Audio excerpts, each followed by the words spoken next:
بسم الله الرحمن الرحيم. تبارك الذي بيده الملك وهو على كل شيء قدير، الذي خلق الموت والحياة ليبلوكم أيكم أحسن عملا وهو العزيز الغفور، الذي خلق 7 سماوات طباقا ما ترى في خلق الرحمن من تفاوت فارجع البصر هل ترى من فطور ثم ارجع البصر كرتين ينقلب إليك البصر خاسئا وهو حسير،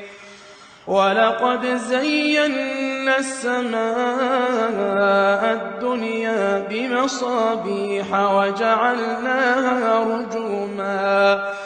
وجعلناها رجوما للشياطين وأعتدنا لهم عذاب السعير،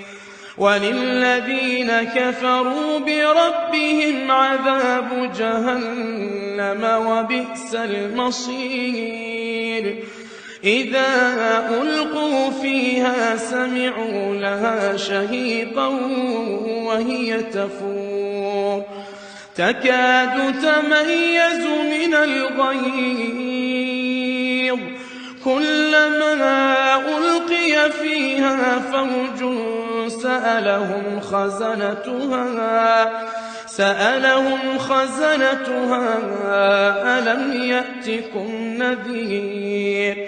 قالوا بلى قد جاءنا نذير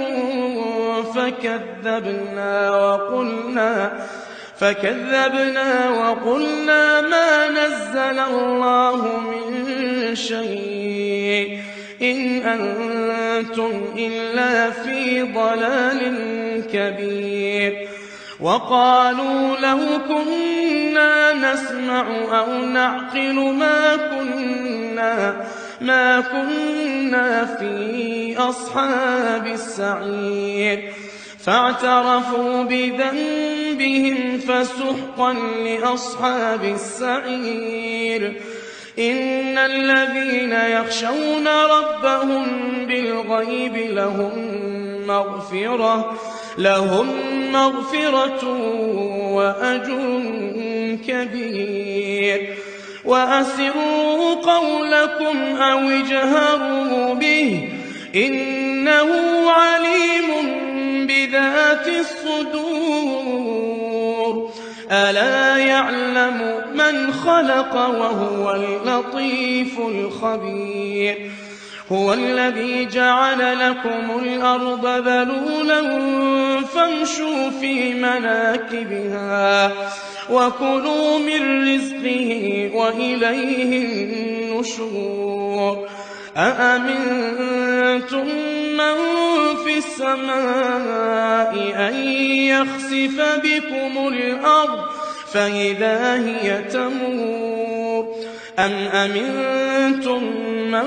في السماء أن يرسل عليكم حاصبا فستعلمون كيف نذير، ولقد كذب الذين من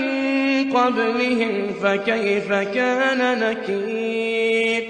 أولم يروا إلى الطير فوقهم صافات ويقبضن ما يمسكهن إلا الرحمن إنه بكل شيء بصير، أمن هذا الذي هو جند لكم ينصركم من دون الرحمن إن الكافرون إلا في غرور، أمن هذا الذي يرزقكم إن أمسك رزقه بل لجوا في عتو ونفور، أفمن يمشي مكبا على وجهه